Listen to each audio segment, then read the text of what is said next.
So the Kennedy Center has a fleet of shuttles, and traditionally they're only used to go from the front of the Hall of Nations to the Foggy Bottom Metro Station and back. And so if you're close to the metro, it's easier to get here. But what if you're a mile walking distance from a metro? Or what if you're in a wheelchair and taking the metro is a little more difficult, and we have handicap accessible shuttles? And so we've selected 5 different libraries throughout the district where we're actually going to them and picking up about the same amount of patrons and bringing them here to see Millennium Stage performances. All of our performances and shows here at the Kennedy Center are free.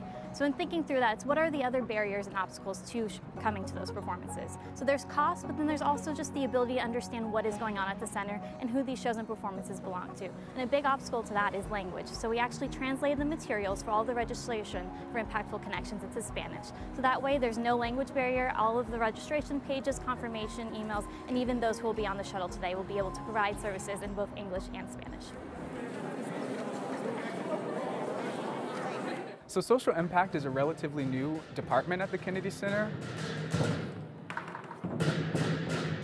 We're focused on not just engaging the community, but empowering the community. What does it mean to use the arts to have non-arts outcomes? Non-arts outcomes like justice, like belonging, like inclusion, like accessibility, like joy.